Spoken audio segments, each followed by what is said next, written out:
Hello welcome to TOT news. This is Siri. ఈరోజు మన topic career and opportunities. Hello sir. Hello అండి. This is Rohit Marka, managing director, dude career solutions private limited. ఇవాళ మనం opportunities గురించి తెలుసుకుందాం. Like ఇక్కడి నుంచి అక్కడికి వెళ్ళాలనుకుంటున్న వాళ్ళకి ఎలాంటి ఆపర్చునిటీస్, లైక్ 10th కానీ, ఇంటర్ కానీ, డిగ్రీ కానీ ఇక్కడ ఫినిష్ చేసి అక్కడికి వెళ్తే ఎలాంటి ఆపర్చునిటీస్ ఉంటాయి? సో, బేసికల్‌గా ఏంటంటే, మనం ఇక్కడున్న కాన్సెప్టే. ఒక కంపెనీలో మనం జాబ్ చేయాలి, లేదంటే ఒక ఫీల్డ్‌లో మనం సెటిల్ అవ్వాలంటే, గ్రాడ్యుయేషన్ అనేది మ్యాండేటరీగా తీసుకుంటారు ఎక్కడైనా. వెదర్ ఇట్ ఈస్ అబ్రాడ్ గానివ్వండి, లేదా ఇండియా కానివ్వండి. బట్ స్టిల్ మనకు కొంతమందికి డౌట్స్ ఉంటాయి. ఏంటంటే, వాళ్ళ రీజన్స్ వల్ల గ్రాడ్యుయేషన్ చేయలేకపోయినా గానీ, అండ్ 10th లేదా ఇంటర్‌తోనే స్టాప్ చేయడము, ఇలాంటివి ఈ రెగ్యులర్ సినారియోస్ అవి.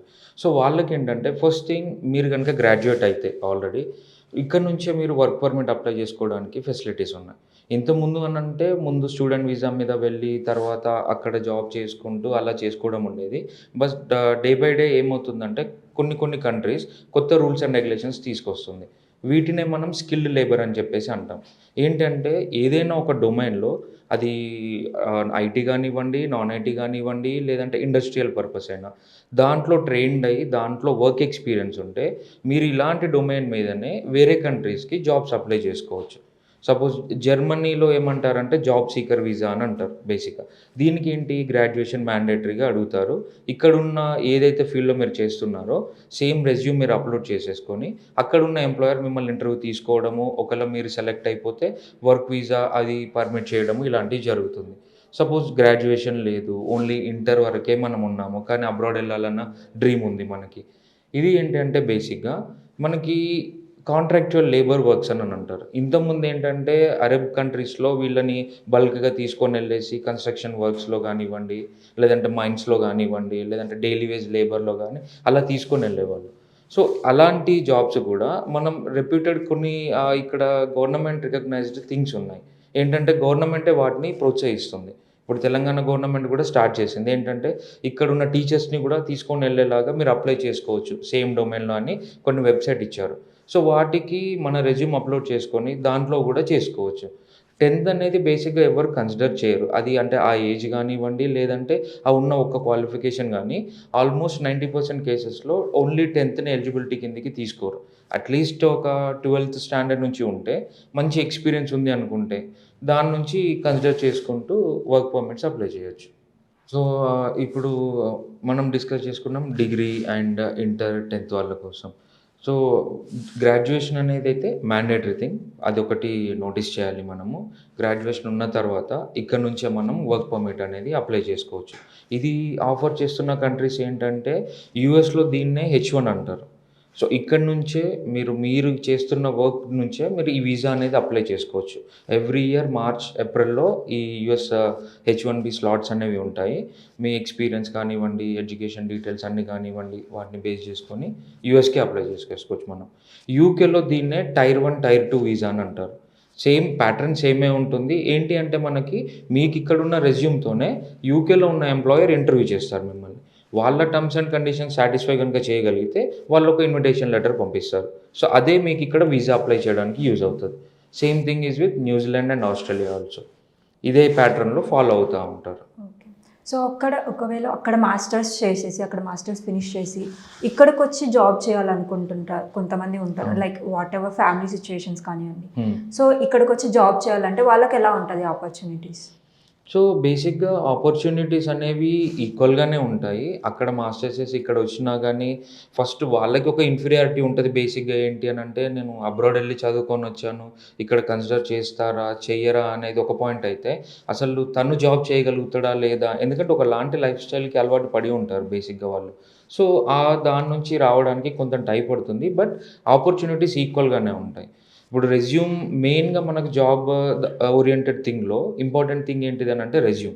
ఒక రెజ్యూమ్‌లో నార్మల్ కాలేజ్ ఉంటుంది. ఇంకొక రెజ్యూమ్‌లో టాప్ ర్యాంక్డ్ యూనివర్సిటీ ఉంటుంది. సో, ఆబ్వియస్‌గా రిక్రూటర్ గూడా టాప్ ర్యాంక్డ్ యూనివర్సిటీయే తీసుకుంటాడు. అండ్ సెకండ్ పాయింట్‌కి వస్తే వీళ్ళు ఆల్రెడీ ఇంటర్నేషనల్ ఎక్స్‌పోజర్ వీళ్ళకి అలవాటయ్యి ఉంటుంది. ఇంకో కంట్రీలో 2, 3 ఇయర్స్ ఉండి వచ్చారు కాబట్టి ఇంటర్వ్యూయర్ పాయింట్ ఆఫ్ వ్యూలో కూడా ఎలా అనుకుంటాడనంటే తనకు ఆల్రెడీ ఇంటర్నేషనల్ ఎక్స్‌పోజర్ ఉంది. నాకున్న క్లయింట్స్ కూడా ఇంటర్నేషనల్ క్లయింట్సే. సో, ఈ క్యాండిడేట్ అనేది ఎలిజిబుల్ అవుతాడు అన్న ఒక ఫస్ట్ ఇంప్రెషన్ అక్కడే పడిపోతది. సో, వాళ్ళు జాబ్ చేయాలి గానీ ఆపర్చునిటీస్ మాత్రం ఈక్వల్‌గానే ఉంటాయి. ఇక్కడొచ్చి కూడా జాబ్ చేసుకోవచ్చు. సో, అండర్ గ్రాడ్యుయేషన్ వాళ్ళకి లైక్ ఇక్కడ అబ్రాడ్‌కెళ్ళాలంటే, సో, అండర్ గ్రాడ్యుయేషన్ వాళ్ళు ఉంటారు. హ్మ్. అక్కడ ఓవర్‌కమ్ ఎలా అవుతారు? వాళ్ళకి ఎలాంటి ఆపర్చునిటీస్ ఉంటాయి?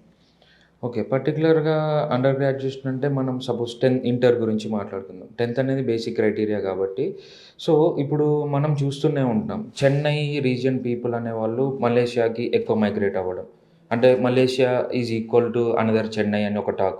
లేదు అనంటే కేరళ కంపేర్ టు కేరళ తీసుకుంటే దుబాయ్‌లో ఎక్కువ ఉండటం. అండ్ పంజాబ్ మోస్ట్‌లీ తీసుకుంటే పంజాబ్‌ని సెకండ్ కెనడా అంటారు. లేకపోతే మినీ కెనడా అంటారు. సో, వీళ్ళకేంటిదనంటే ట్రక్ డ్రైవర్స్ ఎక్కువ తీసుకున్నట్లయితే మనకు డ్రైవింగ్ ఫీల్డ్‌లో, ట్రాన్స్‌పోర్టేషన్ ఫీల్డ్‌లో ఎక్కువ మనం చూస్తున్న డైలీ సర్కిల్‌లో గూడా మనకి నేషనల్ ట్రాన్స్‌పోర్ట్ సిస్టమ్‌లో ఎక్కువ నార్త్ డ్రైవర్స్ ఉంటారు. వాళ్ళు హ్యూజ్‌గా దీని మీదనే వర్క్ చేస్తా ఉంటారు. వాళ్ళు కెనడాలో ఇదే జాబ్ రోల్ మీద వెళ్లి సెటిల్ అవ్వడానికి అవకాశం ఉంటది. పే గూడా చాలా ఉంటది వాళ్ళకి. లైక్ 8,000-10,000 కెనడియన్ డాలర్స్ అలా పే చేస్తా ఉంటారు. దీనికి క్వాలిఫికేషన్ అవసరం లేదు. గ్రాడ్యుయేషనే చేయాలి, పోస్ట్ గ్రాడ్యుయేషన్ అని కాకుండా మీకున్న వర్క్‌లో ఎంత ఎక్స్‌పీరియన్స్ ఉంది. లైక్ దీనికి టర్మ్స్ తీసుకుంటే ఇప్పుడు హెవీ డ్యూటీ లైసెన్స్ ఉండాలి, సర్టిఫైడ్ బ్యాడ్జ్ హోల్డర్ ఉండాలి అండ్ ఎలాంటి రిమార్క్స్ ఉండకూడదు ప్రీవియస్ డ్రైవింగ్ హిస్టరీలో గాని. ఇలాంటివి కన్సిడర్ చేసేసుకొని కెనడాకి అప్లై చేసుకోవచ్చు. కెనడాలో ట్రక్ డ్రైవర్స్‌కి మంచి డిమాండ్ ఉంది. అండ్ సిమిలర్‌లీ ఇప్పుడు కేరళ మనం తీసుకున్నట్లయితే not only Kerala any kind of person inter అయిపోయి ఇలాంటి డ్రైవింగ్ ఫీల్డ్‌లో ఉండి గనుక ఉంటే దుబాయ్‌లో గూడా ఆపర్చునిటీస్ ఉన్నాయి. అండ్ దుబాయ్‌లో మోస్ట్‌లీ హోమ్ మేడ్స్‌కి, హోమ్ సర్వెంట్స్‌కి వాళ్ళకి ఎక్కువ డిమాండ్ ఉంటుంది. ఎందుకంటే వాళ్ళు షేక్స్ ఫ్యామిలీ ఉంటారు కాబట్టి ఇక్కడి నుంచి ఒక ఫ్యామిలీని తీసుకొనెళ్ళేసి వాళ్ళ దగ్గరే ఉంచేసుకొని వాళ్ళ కేర్ టేకర్స్, బేబీ సిట్టర్స్ కానివ్వండి, వాళ్ళ బేబీస్‌ని చూసుకోవడము, లేదంటే ఇంట్లోకి సంబంధించిన వర్క్స్ అన్నీ చేపించుకోవడము, ఇలా చేస్తూ ఉంటారు. ఇది ఇంతకుముందు గూడా జరిగేది. సేమ్ ప్రొసీజర్ ఇలా నడుస్తూనే ఉంది. సపోజ్ ఇప్పుడు మనకు only cruise kind of experience లేదంటే ఏదన్నా షిప్స్‌లో ఎక్స్‌పీరియన్స్ ఉంది.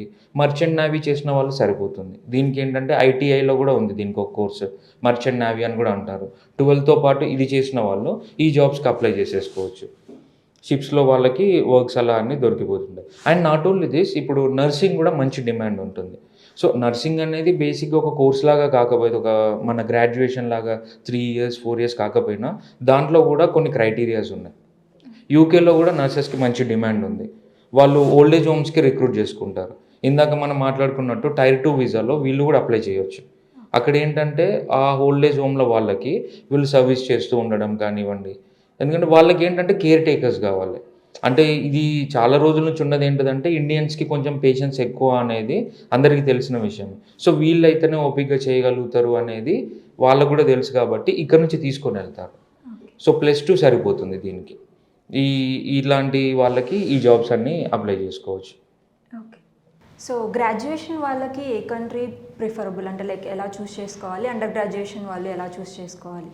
సో, గ్రాడ్యుయేషన్ చేసిన క్యాండిడేట్స్‌కి ఏంటంటే కమ్యూనికేషన్స్ మీద కొంత నాలెడ్జ్ ఉంటుంది. అండ్ సబ్జెక్ట్ ఓరియెంటెడ్ ఉంటారు కాబట్టి వాళ్ళు మాక్సిమం హైలీ డెవలప్డ్ కంట్రీస్‌కే ప్రిఫరెన్స్ ఇస్తారు. Like US, UK, Canada, Australia ఇలా అంటే వాళ్ళ వర్క్ కూడా అలానే ఉండేలాగా డిజైన్ చేసుకుంటా ఉంటారు. సో, ఈ కంట్రీస్ వాళ్ళకి మోస్ట్‌లీ ప్రిఫరబుల్. లాంగ్వేజ్‌లో ప్రాబ్లమ్ అనేది చాలా తక్కువ ఛాన్సెస్ ఉంటాయి. ఎందుకంటే ఇంగ్లీష్ అనేది కంప్లీట్‌లీ యూనివర్సల్ లాంగ్వేజ్ అయిపోయింది. సో, వాళ్ళకి సర్వైవల్‌కి ప్రాబ్లమ్ ఏమి ఉండదు.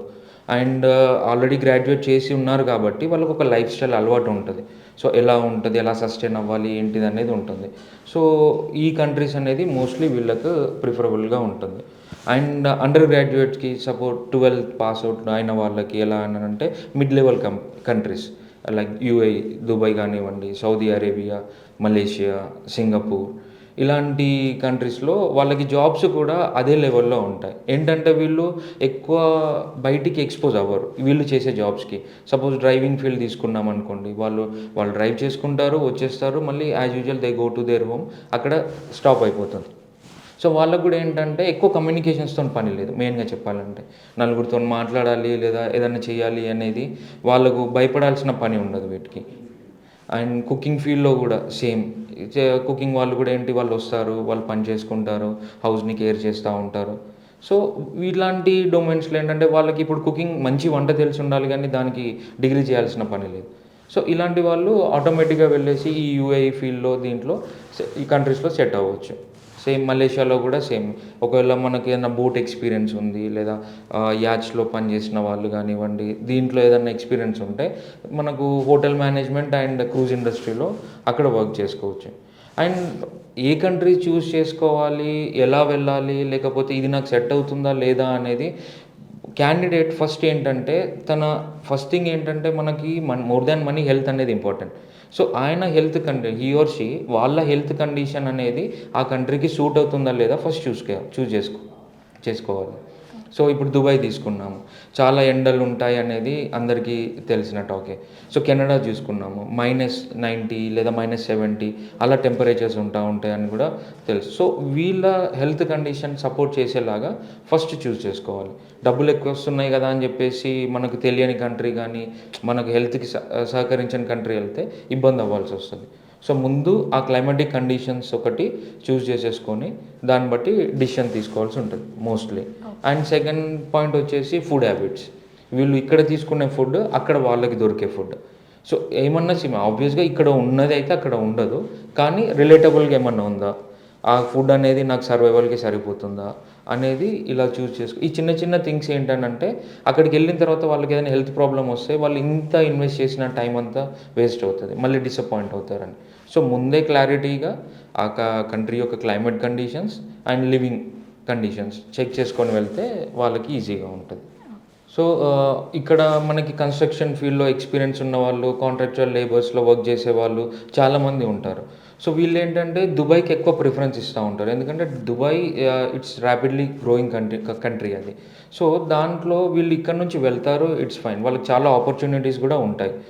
ఆ కాంట్రాక్ట్ లేబర్స్ అనేది వాళ్ళు చూసుకొని ఎలాగో దాంతోపాటు క్లైమేట్ కండిషన్స్ కూడా చూసుకోవాలి వాళ్ళు. చూసుకొని, ఎందుకంటే ఇక్కడ వాళ్ళు ఆబ్వియస్గా వాళ్ళు వర్క్ చేసేదే కంప్లీట్లీ హాట్ ఎన్విరాన్మెంట్. సో అలాంటి కండిషన్స్ అక్కడ ఉన్నాయా వాళ్ళు చూస్ చేసుకునేటప్పుడు అకామిడేషన్. ఈ కాంట్రాక్ట్ లేబర్స్ ఎలా ఉంటుందంటే ఫుడ్ అండ్ అకామిడేషన్ కంపెనీయే ప్రొవైడ్ చేస్తుంది. ఇక్కడ నుంచి బల్క్లో తీసుకొని వెళ్తారు, అరౌండ్ 50 పీపుల్ ఆర్ 60 పీపుల్. అక్కడ ఉన్న సైట్ వర్క్ని బట్టి హైర్ చేసుకొని తీసుకొని వెళ్తారు. వాళ్ళకు కూడా పే అవుట్ మంచిగానే ఉంటుంది, అరౌండ్ 80,000 to 1,50,000 పర్ మంత్ అలా వస్తుంది ఇండియన్ కరెన్సీలో.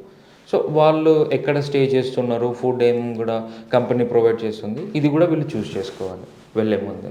సో ప్రజెంట్ జనరేషన్ స్టూడెంట్స్ కానీ కెరియర్ సెట్ చేసుకోవాలంటే సో మీ తరపు నుంచి ఒక సజెషన్.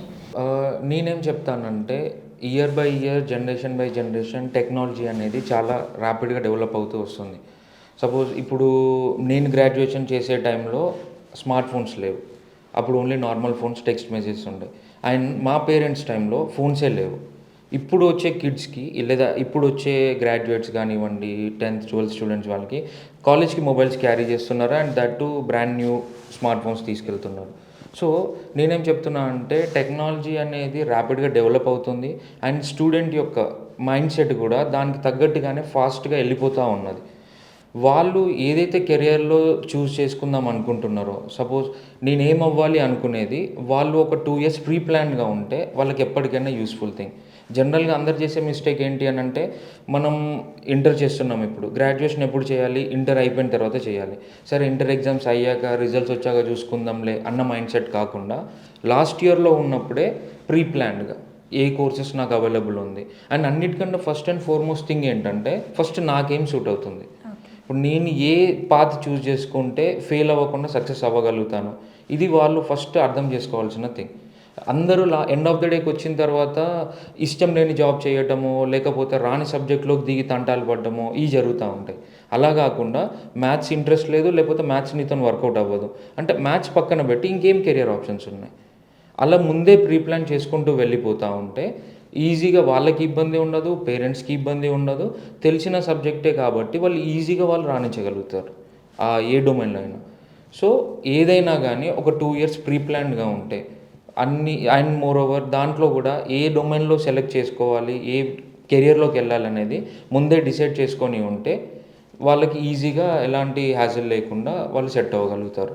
అబ్రాడ్ వెళ్ళాలి, ఓకే అబ్రాడ్ వెళ్ళాలి అనుకుంటే ముందే ప్లాన్ చేసుకోండి. ఫైనల్ ఇయర్లోనే కూర్చొని ఏ కంట్రీకి వెళ్ళాలి, ఏ కోర్స్ చూస్ చేసుకోవాలి, కోర్స్లో సబ్జెక్ట్స్ ఏమున్నాయి, సింపుల్ థింగ్, ఒక 3 to 4 స్టెప్స్ అంతే. అలా కాకుండా ఫ్రెండ్ వెళ్ళాడు కదా అని చెప్పేసి మీరు చూస్ చేసుకోవడము, లేదా వాళ్ళు చెప్పారు కదా బాగుందని ఇట్లా డిపెండ్ కాకుండా మీ ఓన్ రీసెర్చ్ చేసేసి అప్పుడు ఏంటనంటే మీరు సక్సెస్ అయినా ఫెయిల్ అయినా కానీ ఒక అకౌంటబిలిటీ ఉంటుంది.